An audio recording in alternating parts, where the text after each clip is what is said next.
Welcome in to another new podcast from the Association for Materials Protection and Performance. As always, I'm your host, Ben DuBose, news editor with the AMP publications team. In that capacity, I write and create content for both Coatings Pro magazine and Materials Performance magazine, which are both member magazines of AMP. Today's podcast is going to be a little bit different in that we're celebrating the life and legacy of Malcolm McNeil. For anyone who doesn't know, Malcolm was the owner and president of McNeil Coatings Consultants, and he was an absolute legend in this industry for many decades. He sadly passed away on August 31st of this year. He was 92 years old at the time and is survived by his son, Richard McNeil. Malcolm had been an industry mainstay since his first jobs back at Sherwin-Williams and Glidden Paint Company back in the 1950s and 60s. As the years progressed, he broadened his scope by starting his own consulting business, and he also became a lead instructor and chairman for NACE International's flagship Coating Inspector Program, or CIP. That CIP program is now operated by AMP after the 2021 merger of the two legacy organizations, NACE International and SSPC, the Society for Protective Coatings. Overall, Malcolm spent more than 6 decades as a professional in the coatings business. His experience included roles in sales and sales management, training, consulting, specification writing, coatings failure analysis, as well as roles as an expert witness and in coatings inspection. And for 14 years, he served as technical editor for Coatings Pro magazine. We've actually got memorial articles with quotes and perspectives on Malcolm's life in both the November print issue of Coatings Pro as well as in digital form on our website at coatingspromag.com. But we figured this podcast would be a good way to potentially dive a little bit deeper into Malcolm's life and provide some more color as it pertains to his very memorable and impactful decades in the industry. So to talk about that and to really dive into the impact that Malcolm made on this industry and the markets we serve, I've got 2 people with me today who know him very well. One is Phil Fouche, the owner and president of oilfield equipment supplier Rexco in Odessa, Texas.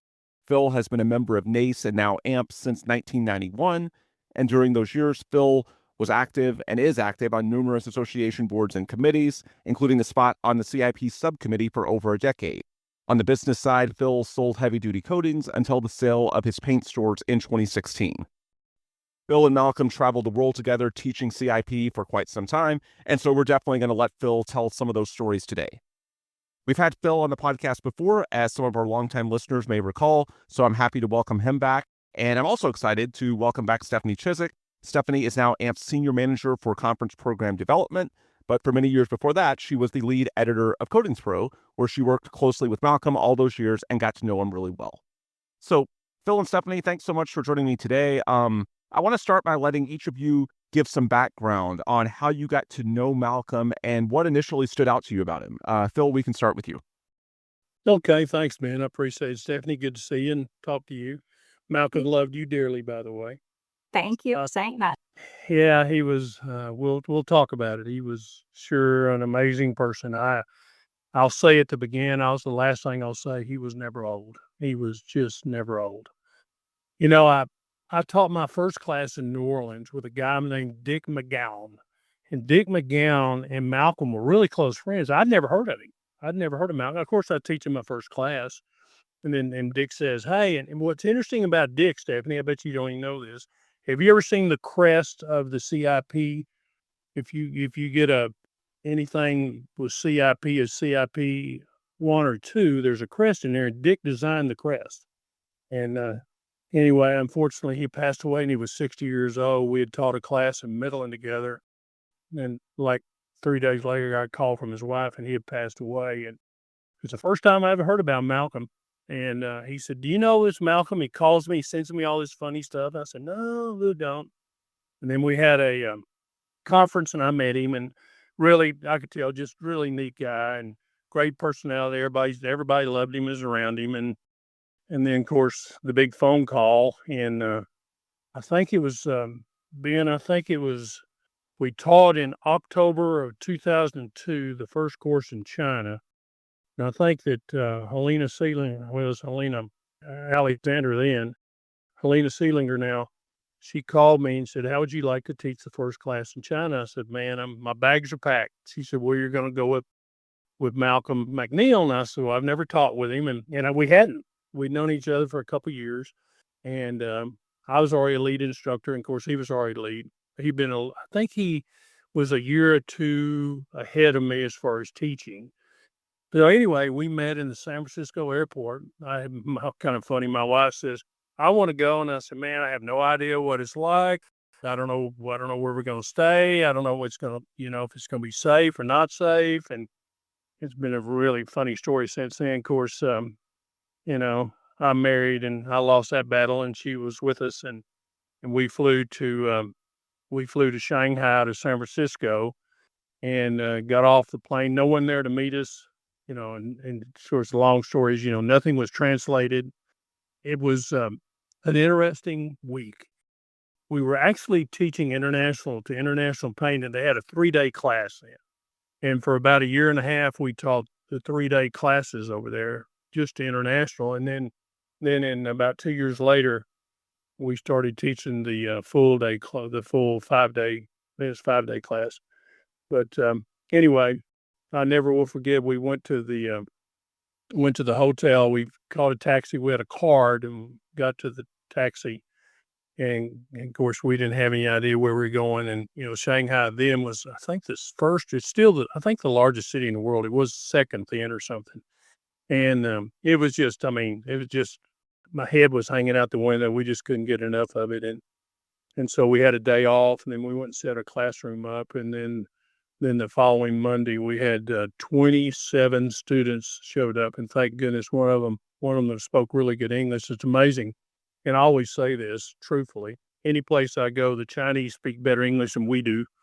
Most of them, of course, 2002, a little different then, but since I've been teaching over there, they do speak good English. We have one guy in there was speaking very, very good and helped us out a lot with the classes. Instead of being over at 5:30, they were at 10:30 at night. But what's funny on this whole thing, every night my wife, they had internationally got her a translator and 2 other women. They just took her all over town, and she'd come in the evening and she'd bring all the things she had bought.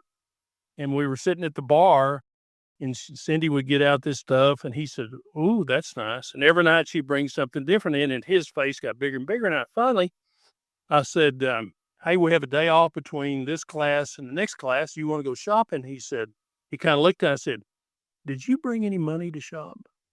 No. And I said, "Okay." So I gave him 5 $100 bills. He did pay me back. I told his son he didn't, but he wouldn't give me the money. So that's a joke.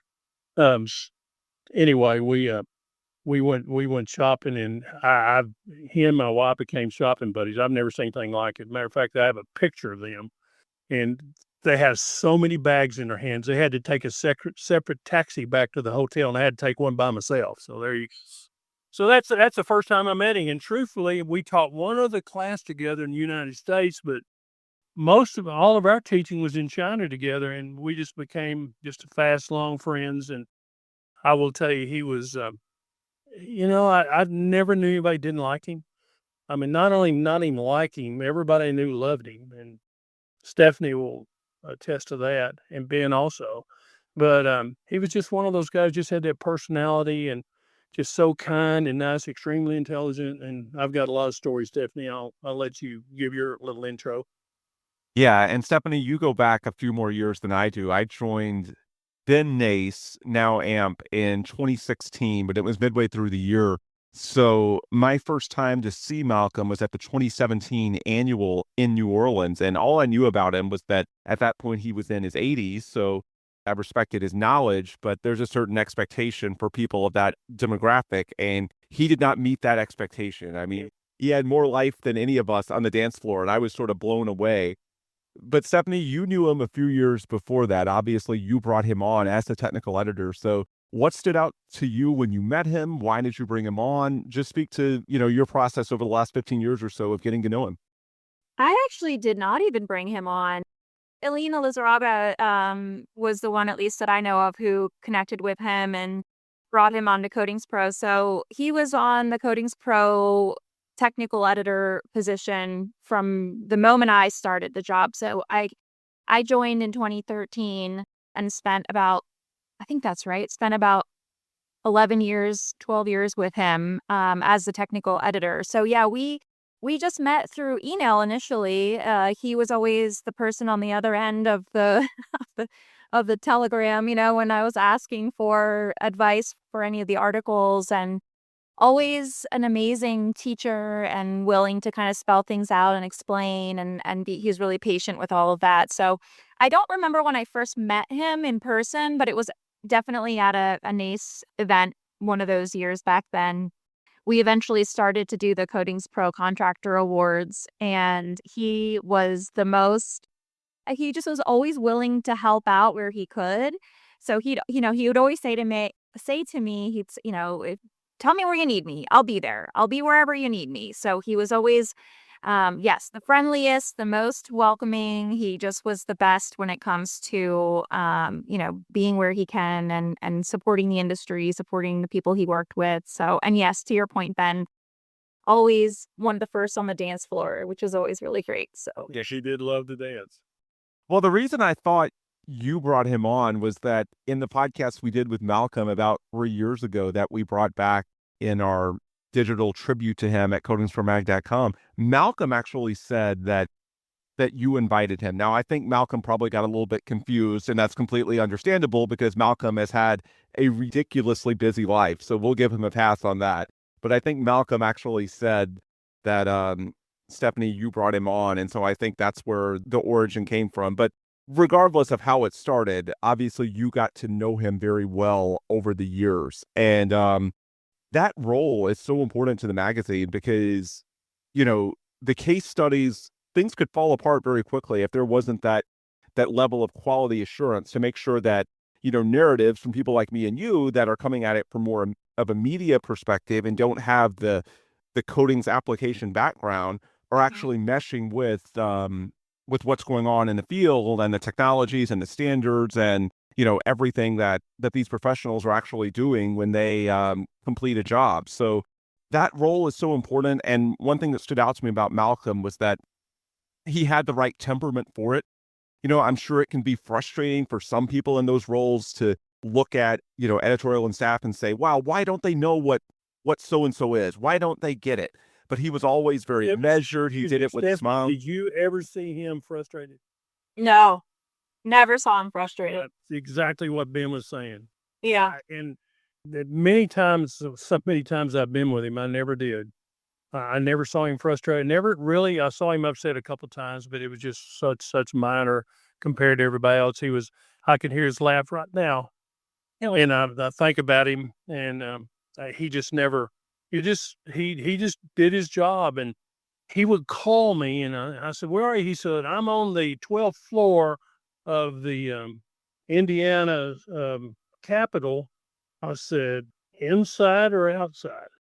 And he said, "Oh, I'm outside." He said, they've got some scaffolding up. I said, "Malcolm, this is 2 years ago." He actually called me, let's see, passed away and all. He called me where we're at a conference. And then right after he called me, he said, "I've got to go to a building." And he was on the 4th floor outside on the scaffolding. He climbed up there. And we all was concerned about him, but I finally told all his friends and my friends too, just leave him alone. He'll be happy. If he falls and dies, he'll be happy dying. I mean, that's what he liked to do. The only time I think I ever saw him slightly off kilter, I would say, is he invited me and another one of my coworkers to lunch at conference one year. And so we went with him to this food court, and I wouldn't let him pay. And he was so annoyed with me. Because I kind of snuck my credit card because the company's credit card. I wanted to treat him on behalf of Coatings Pro magazine, and he was like, I invited you. I wanted to pay." Well, we won't have that here, so thank you for offering. I'll tell you something. Go ahead. Yeah. Oh, I was just going to say, like, one of the defining characteristics of Malcolm, it was never about him. Like, even the last couple of years of his life, when there was some decline, he kept working. And so whenever you spend 50, 60 years in the industry, like, you're going to accomplish a lot. And he certainly did as a professional, but he went the extra mile with obviously the CIP program, with being the technical editor of Coatings Pro. Like, why did he It sounds harsh when I say, why did he care that much? Because honestly, like, this is a really valuable industry. We all should care, but it's easier said than done. Like, he truly did go the extra mile. He truly did care that much. Where do you all think that came from? Well, it's this was his. You and I talked about this, man. This was his away place. This was his happy place, and that's all I'll say. But it's he. He was. These are his people, and this what made him happy. And his bless his heart, he lost his middle child, who's a son. He lost him in '05. Then he lost his daughter 2 years ago, and he lost his granddaughter, his great granddaughter. And he had the one son left who I got to meet at the funeral. But truthfully, it was his happy place, and it was a tough old deal. And he actually expressed that to me. And he loved his family, but it was very testing, and he had some it's just some heartbreaks in there. But he was always happy when we talked. We went to conference when he was involved in ASAMP. He was always happy. I never saw him any other way, and that's what really made me. And I'll tell you kind of a funny story. What started it all when we were in China. He started buying all this stuff, and I said, "You guys should get another suitcase." And so we went and bought another suitcase for all this stuff we was buying. So we were eating a very interesting place down on the Bund, B-U-N-D, which means muddy riverbank, which separates Shanghai. And we were eating in a place, really nice place. And so Cindy and I are sitting there eating, and he gets up, and then he comes back and says, "You got to come see this." I said, "See what?" He said, "I'm going to buy this." I said, "What is it? Come on, let's go look at it." We walk around there, and there's a jade ship. And it was probably 3 foot long, 3 foot tall. It's probably 2.5 foot long, 2.5 foot tall. Probably 300 pieces of jade, made the sails and all that kind of stuff. I said, "Malcolm, how are you going to get that home?" "I'll figure it out." And I said, No. We finally talked him out of buying it. So he went the next day and bought a Buddha. And his wife wouldn't let him bring it in the house. Well, he laughed out. He said, "I don't think she's going to let me bring it in." And I asked his son at the funeral. He said, "No." He said, one of the son-in-laws has the Buddha. She wouldn't let him bring it in the house. That's what he said. That is funny. I will say, in reaction to your comment about his home life, I remember he shared a little bit about that with me over the years. But one of the things that always struck me about Malcolm was he was extremely present, and he wanted to be, I think, supportive and active in where he currently was. But he also was always really happy to go home and see his wife. So it felt like About it. She was struggling with her health, and he was there, and he took care of her to the very end. She died on April 25th, and he died on August 31st? 31st. Yeah, and so he was there with her when she passed away, and he called us, and I said, "You may come up here." He said, "No, but I don't want to leap ahead." But it was really interesting conference this year. He was different to me. And what I didn't, I look back now, and he's really saying goodbye to me. And he says, "Let's just me and you go to lunch. And I'm going to buy." And I said, "What? You never buy lunch. I always buy lunch." He said, "Oh, hush, let's go eat." I said, "Okay." So he and I went over there, and we're sitting there. I thought, he's about to tell me something. And he looked at me and he said, "I want you to do my eulogy. Nobody knows me better than you do." Oh. He said, "Include my family." He said, "You just know everything about me, and I want you to do my eulogy." I said, "You're not ever going to die." What we didn't know was that when he was 87 or 88, he called me and said he had prostate cancer, but the doctor said he'd never die of it. Well, what had happened, and he knew it when he told me. He wouldn't tell me. The son told me at the end that he didn't want to tell me, but that the prostate cancer had spread to his lungs, and that was what ended up doing it. It ended up taking him away. But it was those kind of things that you just, anyway, he said, "Promise you'll do my eulogy." And I said, "Malcolm, I will." Then his wife passed away on April 25th, and he called me 3 days later. He said, "Now, you remember what you're going to do. You're going to do my eulogy." So I knew then. I told Cindy, I said, "Something's going on we don't know." So I asked him, I said, "You okay?" "Oh, I'm feel fine." Well, he did. And next thing I know, his son calls me, and he's in the hospital. I talked to him on Sunday night, Monday night, and Tuesday night. And then on Wednesday, he was unconscious, and then he died that weekend. But the last thing he says, I love you. Oh, And I said, I love you. And he says, tell everybody I love them. And he said, Oh. best part of my life has always been Nace and Empt and the people I've talked with and my students. And he said, I loved every minute of being on. He said, I love being on he always talked about Cody being on the technical deal. He loved it. Anyway, I cannot tell you how much he loved doing that. He really did. It was that's just, great. yeah. Ben looks like he wants to say something. Well, I want to spin it forward to discussing his legacy and what he meant to the industry and to the association. And for me, I'll start. I did not know him as well as you two did, but he had a really unique spot as someone that clearly had a ridiculous amount of experience and technical knowledge, yet had the personality to where he could share it with a mass audience without getting frustrated. And Stephanie, I know your roles for all those years at Codings Pro and now with our conferences team, there's lots of people that have the experience and the technical knowledge, but not all of them have the willingness, the personality to, be so accessible to the masses. Like You Malcolm hit the had nail on the head, Ben. That's his success right there. His personality went with his knowledge so well. Yeah.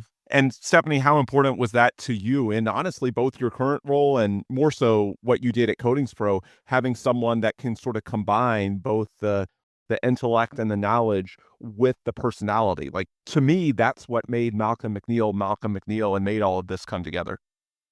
Yeah, what's interesting about the magazine is that I think he had a lot of impact. Oh, I'm gonna get emotional. He had a lot of impact on people's lives who didn't know it, because he affected every piece of content that was in the magazine. So everything that he touched and made better, they got to, absorb that, whether they knew it or not. I think that to me is such a, he wasn't looking for the glory. He just was looking to help the industry. On the, the instructor side, I think is when he made that sort of, and Phil, you probably, way more about this than I do since I was never on the CIP side, but I feel like he probably had a lot more of that one-to-one contact where people knew that he was making an impact. So he got to have both the immediate impact as well as, what you just think with a written word, it's like, times 10 or whatever you want to call it. So I think his impact really has made, it's just affected the industry, whether people know it or not, whether they met Malcolm or not, they were impacted by him if they're a part of this industry. Absolutely. I'm a better instructor because of him. And more than anything else is just like Ben was talking about, just his attitude towards everything. And, you can't get frustrated. You shouldn't get frustrated. You should be able to control yourself. And I watched how he did it and his kindness and how he dealt with the students. And it's interesting. I met some people along the way that were not involved in NACE, but they were involved. They knew him through his paint sales, and everybody loved him. It wasn't any different with that group of people than is what we're talking about right now. Everybody loved the guy. And I'll tell you a funny story. I got a lot of funny stories, but I think the last time, I get a call, I think it was like 2010, and it was July 4th. Pam Nicoletti called me and said, I need a favor. And all my kids we had nine kids, and all their kids went home, and I was worn out. And she said, Malcolm's in the hospital in Shanghai. I said, oh my gosh. She said, he's okay, but he's flying home. Can you go over and take his place? So I said, no, nobody can take his place.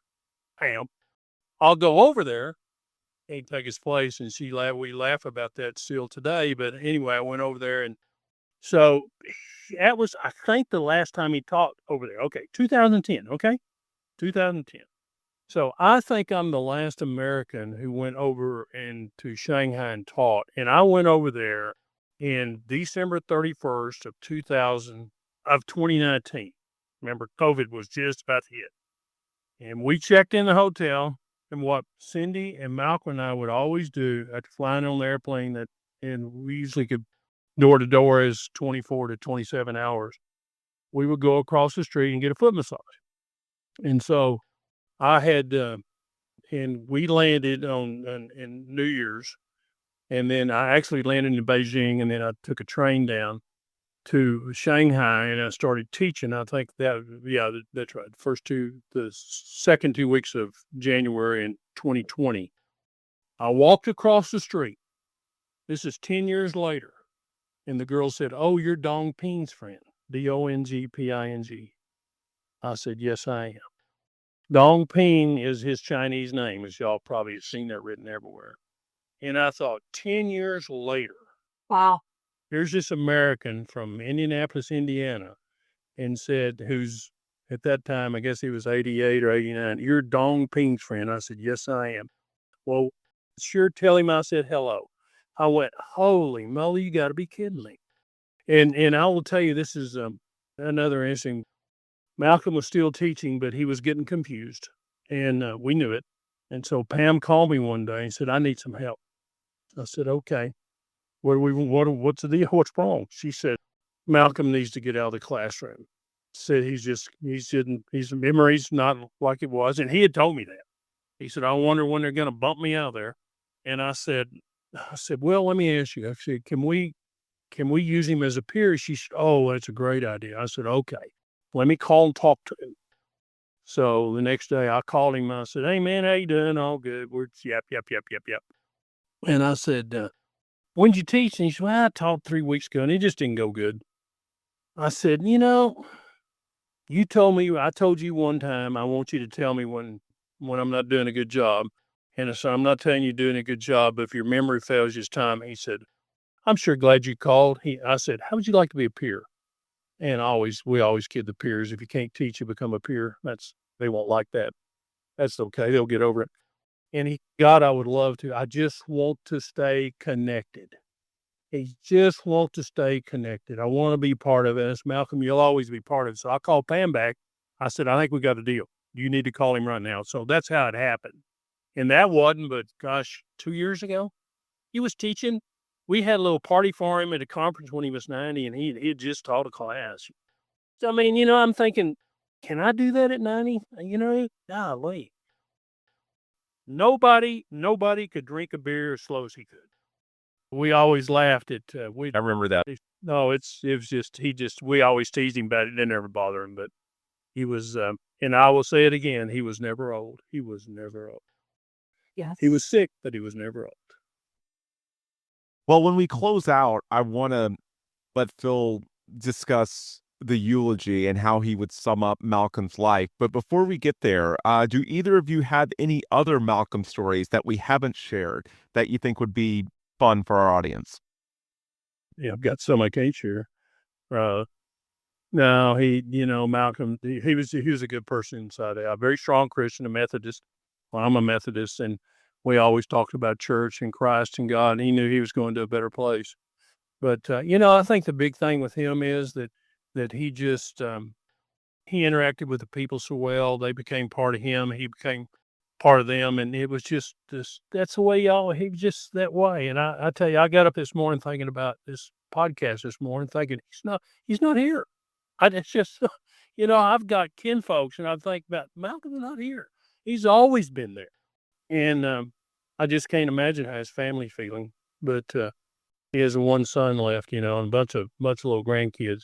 They have a bunch of pictures of them, everything. But no, I will tell you what, wherever he went, he had a good time. He enjoyed life, and I think that's the important thing to the very end. I will miss his e-cards that he would send for every holiday, big or little. I would always get basically a thinking of you on St. Patrick's Day, on Valentine's Day, every single holiday. He'd always send something through the. And I never skipped to the end, Stephanie. Did you? I wanted to see it all. Did skip to the end, but I wish I hadn't now. Well, you're honest and fessed up. I might have skipped a couple of times, but it was always that was. It's amazing how many people. It's interesting you say that. Amazing how many people said same thing. I'll miss his cards. And I went, oh yeah, man. He'd send Cindy one, me one. We get them for our birthday or wherever. He was just him. It's Very just thoughtful. him. Yeah. It really is. Yeah. Well, as a plug to our podcast program, we'll put in the summary the episode that we had with Malcolm from late in 22. But what really stood out to me about it, and I think it speaks to Malcolm's personality, it actually took a little bit of prodding on my part to get it to, we need each episode to at least be 15, 20 minutes. But Malcolm didn't want to talk a ton about himself. Now, I eventually got into, and we got into more of the nitty gritty regarding his career, all the jobs he had, and what led to, his evolution over the years, becoming very involved in the CIP side, and obviously he's technical editor of Codings Pro. So rather than get into that today, we'll put that episode in the summary and you can listen to it. But I thought it also spoke to Malcolm's personality and that he didn't want to talk about himself too much. He was more excited to talk and do things for other people and talk about other people because, again, he was really trying to make the industry and honestly the world a better place. And so, Phil, I'll let you close us out there. A couple of months ago, you had the honor of delivering the eulogy amongst his family and friends. Yeah. How did you sum up Malcolm? Cindy did part of it, and I did part of it. She wore the Chinese females wear a blouse. It's very colorful, red, all the kind of designs called qipao. And Malcolm and her, I don't know if I can get through this. Malcolm, he was with her when she bought it. And she said, she told, there were about 45 people there, and Jerry Marley, who's the instructor, and his wife drove up. And it was just about 45, one many people. He's outlived everybody except for his family. And all his close friends, except for ones that were involved with him and Ace, but she wore the qipao, and she told the story about buying it when she said, I want to wear it today in honor of him. But the thing that that I said, nobody has had a life like him, and I don't think there's any doubt about that, and I think the family knew it. And my eulogy is just how kind he was with people, how people loved him. And then I talked to a couple of the great grandkids. And, they talked about how much they loved him and missed him. And it was just, it's pretty, and I can talk, but I kept it pretty short. And the most important thing I said he was never old. He died because of the sickness, and he never was old. He never acted like it. I mean, I would take him around friends that they didn't know, and they just love him after. What's that friend's name of yours, y'all? I got to tell you one last little story, though. This is one of my favorite stories because he loved it. He loved it more than we did. Terry Greenfield and I were teaching the first long course to Jotun, the paint company over there. And Malcolm had, I guess it was either Pam or Helena, one of them had asked him to go teach in South Africa with Malcolm Weimer. Well, we called him Malcolm Sr. and Malcolm Jr. Malcolm Jr. is a year older than me. He used to work for me, and great guy. He retired a couple of years ago and lives in Colorado. But Malcolm Sr. and Malcolm Jr. were in South Africa teaching. And so Terry and I were in Shanghai. We had no manuals. We had no instruments, and all were hung in customs. But we had 31 students. And Terry said, well, are you going to be the first instructor to cancel out? I said, nope. So I went to the hotel, and every day we Xeroxed. Took a manual. We always took a manual with us. I kept telling my NACE employees, I said, we got to leave some equipment over here because it's going to happen one day, and it did. But anyway, I borrowed equipment, and we Xeroxed off every day the lessons that we had to teach and hand it out to the students, and we just went through the whole deal like that. And so we made it through. But about Wednesday or Thursday, I looked down, and the phone call was ringing, and it was Malcolm Sr. and Malcolm Jr. They said, how's class going? And I tell them, I said, this is the first time. And Malcolm Sr. said, we knew that it was going to happen. And I said, yeah, I said it would. I said, what are you doing? Oh, we're on a safari. I said, what? He said, right now I'm riding an elephant. And he said, but I want to call you. And he took sick. You're on a safari, and I'm over here dying with 31 students. And he just thought it was the funniest thing. And every time he said, remember the safari story? And I said, yeah, I wish you were over here with me. He said, I'm glad I'm on the elephant and you're over there trying to hide an elephant. Yeah, and so anyway, he loved telling that story, and it became really funny among everybody. But amazingly, our equipment got there at 10 o'clock at night, and we kept the students up all night and trained them, got them with the instruments, got them in and took the tests, and they all passed. But God, it was crazy. But, things happen. That's the thing. And when things did happen, Malcolm, he was always there to be sure everybody was happy and got the information they needed. And Stephanie, he loved you, boy. I'm telling you, girls, he did love you. he loved serving on that committee. He really did. He really liked that. Yeah, he was the best. He really was. Yeah, I'll have to give you a hug the next time I see you, Phil, so we can have a little memory for Malcolm. Well, and again, he was never old. That word was not in his vocabulary. Man, when I look, we had a conference, and I think that actually when the last CEO left, and it was Malcolm's 90th birthday, and I got him up in front of everybody and introduced him and said, "It's hard to believe this guy is 107 years." He heard it. Said, "What does he say?" I said, "Yeah." I said, "You're gonna be 107." But he loved that kind of thing because I love teaching him, and he could handle it. Anyway, you guys, both y'all meant a lot to him. He did love Coatings Pro magazine. That was part of his being. Yeah, we loved having him. And he made it to 92, so it wasn't that much of a joke. He wasn't that far away. His birthday was January 9th or 11th. I have to look at one of those because we always celebrated it. And we called and talked, and after we hung up, we cried. I never cried with him on the phone. Well, maybe once. When he called me last time, told me to do his eulogy. But the family really was really kind and nice, and it was a very nice funeral, and it went well. Phil, Stephanie, thank you so much for the time. This was wonderful. And for any of our listeners or viewers that want to learn more about Malcolm, again, we'll have links in the summary, or you can also go to coatingspromag.com or check out the November print issue and learn more about his great life and his distinguished service to our organization and to the industry. Phil Fouche, Stephanie Chizik, thank you both so much for taking the time to do this. There's no time I'd rather spend than talking about Malcolm McNeil. He had like 5 names. Everybody called him, went by McDeaver, went by Dong Ping, Malcolm Sr., and everything. And he just, like he said, I don't care what you call me, just call me. Oh, that's awesome. Thanks so much for your time, Ben.